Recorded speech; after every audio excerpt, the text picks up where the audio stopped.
Bienvenue sur Top Invest, la chaîne des tops d'investissement. Alors, aujourd'hui, je vais commenter cet article concernant Nexity. Vous savez qu'on a déjà eu à analyser cette compagnie plusieurs fois. Ce n'est pas parce que c'est une compagnie extraordinaire ni quoi que ce soit, c'est juste parce qu'on a un passif avec cette entreprise dans le sens où on a eu tendance à faire plusieurs vidéos dessus. Et on avait des craintes passées concernant le dividende qui a été réduit et donc c'était une bonne nouvelle pour nous. Et la deuxième crainte, c'était au niveau de l'endettement. Et quand je dis pour nous, je ne suis pas actionnaire de cette compagnie. Et je rappelle toujours, il y a des gens qui me posent des questions. Je ne vis pas en Europe, d'accord? Donc je n'ai aucun intérêt sur les compagnies européennes, enfin, éligibles au PEA, on va le dire comme ça, parce qu'il y a des belles compagnies également en Europe. Alors, donc, Nexity sombre de 19% à Paris dans un gros volume après la publication de ses résultats 2024. Le promoteur, dont le titre avait globalement rebondi depuis l'été dernier, voit sa capitalisation rechuter autour de 600 millions. Le groupe a frappé enfin, pas le groupe a frappé, le groupe frappé de plein fouet par le ralentissement du marché immobilier a conduit un désendettement à marche forcée pour préserver son équilibre financier. Et vous remarquez que ce sont les craintes qu'on avait précédemment, la dette de Nexity, parce qu'elle est moins bien positionnée ici en période difficile par rapport à une entreprise comme Kaufman Broad. Et donc on voit ici que le ralentissement des activités ici est dû au... Voilà, ce n'est pas dû à une situation interne, mais plutôt externe. Donc, c'est-à-dire que c'est le ralentissement du marché immobilier de manière générale. Et donc, elle n'a pas le choix que de subir. Et c'est généralement, c'est un problème temporaire. D'accord? Mais maintenant, un temporaire peut prendre plusieurs mois ou bien parfois même plusieurs années. Donc, l'entreprise doit avoir la capacité de souffrir. Et le fait qu'on ait réduit déjà la dette, c'est une bonne chose. Donc, les comptes 2024 font état d'un chiffre d'affaires en baisse de 17% pour un carnet de commandes qui s'est allégé de 18%. Le résultat opérationnel est toujours positif à 2 millions, tandis que la perte nette atteint 62 millions sur l'exercice. Le cash flow libre, donc à savoir le free cash flow, était négatif de moins 37,2 millions. Donc en réalité, ils ont perdu 37 millions ici au lieu de 62 millions. Donc la dette nette a été réduite de 843 millions à 474 millions. Donc, on parle ici de dette nette. Vous vous souvenez qu'on avait une dette nette aux alentours de 1,6 milliard sur l'agrégateur Coifin.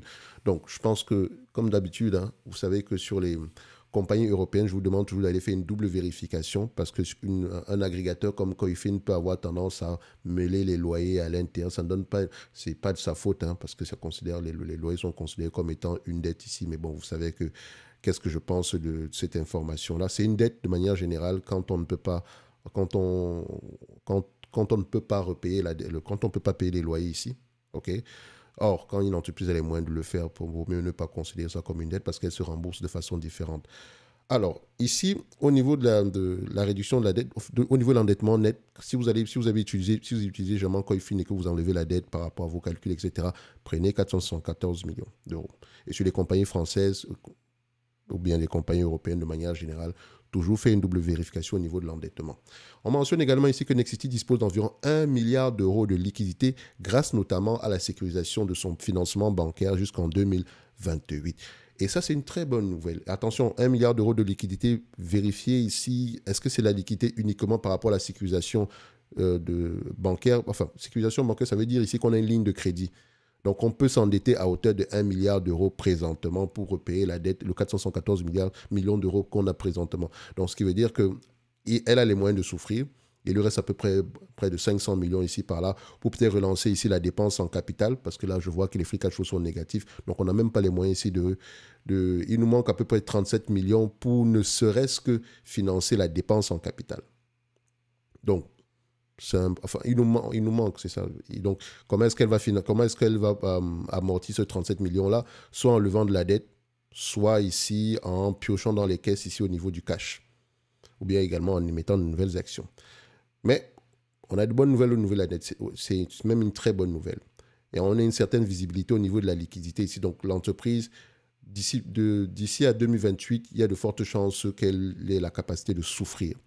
Donc, la pérennité de Nexity n'est pas menacée au moins jusqu'en 2028. OK? Et le plus important maintenant, c'est que sur le plan opérationnel, que l'entreprise ne perde pas d'argent. Donc, si on a un free cash flow égal à 0 et qu'on a un niveau d'endettement plutôt stable, au moins jusqu'en 2028, c'est parfait. Parce qu'ici, il faut juste patienter. C'est tout. Le cycle, c'est un business cyclique. Le cycle a tendance ici à redémarrer. Donc, personnellement, je dirais, Ça, c'est une très bonne nouvelle. Donc, on continue. Cette année, l'objectif est de renouer avec un résultat opérationnel courant positif, très bien, tout en maintenant la dette sous 500 millions d'euros, donc à 380 millions d'euros en IFRS. Alors, qu'est-ce que ça veut dire précisément ici? Pourquoi est-ce qu'il marque ça entre parenthèses? Pourquoi il y a une différence de 120 millions entre ces deux éléments-là? C'est ça qui m'intéresse. En tout cas, si vous lisez cet article-ci, ça doit allumer un drapeau, une lumière dans votre cerveau. Donc, c'est important toujours aller vérifier. Parce que ici, ce n'est pas un rapport financier. Donc, ici, c'est juste un article de presse. C'est grosso modo ici un résumé grossier. Donc, il ne faut pas s'attarder. Si Nexity vous intéresse, écoutez le conference call. OK? Allez lire les rapports financiers ici et regardez ce que c'est que les concurrents font et faites-vous votre propre avis. Ceci n'est qu'une mise en bouche, on va le dire comme ça. Nous allons être très prudents en ce qui concerne les prévisions de bénéfices d'exploitation récurrents, car nous sommes sur un marché qui connaît des hauts et des bas en raison de nombreux facteurs qui échappent à notre contrôle. En gros, on n'a pas de visibilité. Et ça peut faire peur au marché. Et après, ce n'est pas plus grave que ça, parce qu'en réalité, l'essentiel juste c'est que l'entreprise puisse assumer ses obligations financières au moins jusqu'en 2028, en espérant que le marché redémarre. Je dis bien en espérant. Et là, moi, je ne peux pas vous dire quand est-ce que le marché va redémarrer, etc. La question que vous devez vous poser, c'est sur quel marché immobilier on est généralement. Est-ce que c'est l'immobilier résidentiel? Est-ce que c'est l'immobilier commercial? Si c'est l'immobilier résidentiel, regardez au niveau de la démographie ici. Bref, il y a des questions, il y a énormément de questions à poser. Parce que le crédit également ici joue énormément. Si les taux d'intérêt baissent, ça peut être une bonne chose. Donc, vous savez déjà que ce genre d'entreprise, on ne va pas mettre une grosse partie de son capital. Parce que, comme je dis toujours, le cycle baissier peut durer très longtemps. Et on fait attention. Donc, un certain flou autour de la prévision de retour aux bénéfices explique la baisse du titre. Les analystes présents sur la conférence téléphonique ont essayé d'en savoir plus, mais ils ont surtout appris sans surprise que l'incertitude est encore grande autour du marché immobilier hexagonal en France. Et ça me demande... Pour ceux qui sont sur Nexity, on devrait également vérifier quelle est en termes de segmentation géographique ici, est-ce qu'ils sont plus présents en France, en Italie, ou je ne sais pas quoi. Sans doute ici, le marché français est leur plus gros marché. Et donc, ils n'ont pas le choix que de patienter. Donc, s'il y a l'incertitude encore grande, pourquoi il y a autant d'incertitudes en date d'aujourd'hui? Quels sont les problèmes? Bref, essayez d'aller plus loin que le narratif, que ce que le marché vous donne ici. Peut-être aller regarder au niveau de la presse spécialisée, ce genre de choses-là. Donc, Nexity pourrait être confronté à une période d'adaptation plus longue que certains de ses concurrents, ce qui pourrait conduire, excusez-moi, c'est une mise à jour, c'est pas plus grave que ça.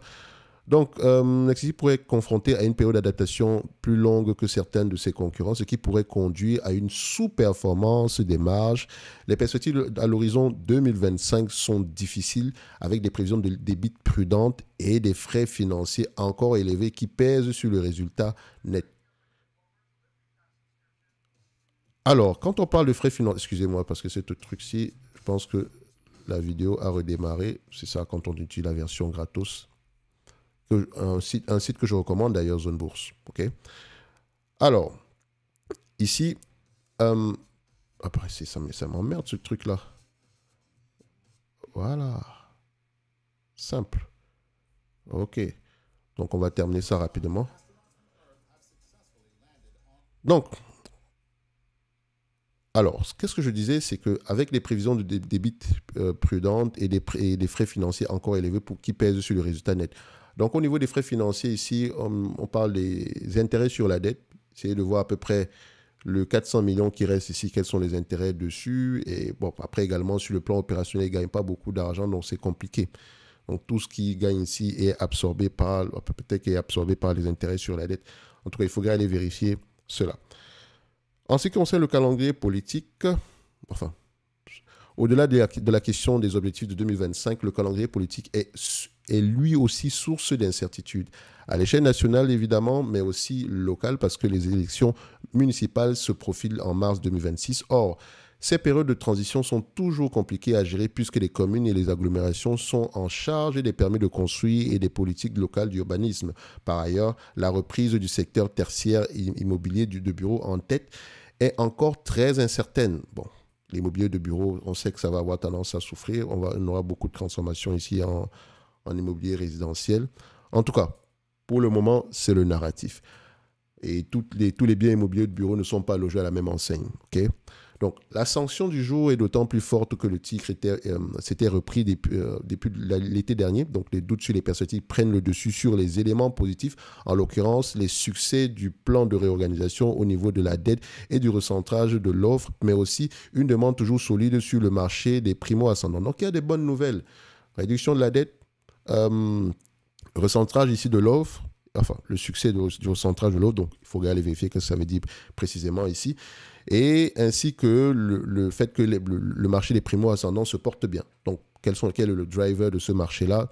C'est un élément également à aller regarder. Maintenant, en ce qui concerne voilà, si on devait faire ici une évaluation de cette compagnie, vite fait, on revient ici, Nexity. Alors, je prends à peu près, je normalise les résultats. Je sous-entends ici que Nexity a les moyens de revenir à peu près à 143 millions d'euros par an. OK? On va prendre la moyenne. Enfin, après, si vous êtes très méchant, vous pouvez prendre 20 dernières années. OK? Moi, j'ai pris les 10 dernières années. 143 millions d'euros. Et 143 millions d'euros ici, multiplié par 10 fois les bénéfices. Je n'enlève pas la dette quand je fais 10 fois les bénéfices parce que c'est une entreprise qui peut se négocier à 15 fois les bénéfices grand max. Et à ce niveau-là, vous enlevez la dette. Après, on peut toujours faire le même calcul. De toute façon, on a le chiffre. Donc, on peut faire ça. 15 multiplié par 143. J'enlève ici la dette nette. Bon, disons, actuellement, ils ont une dette nette de combien?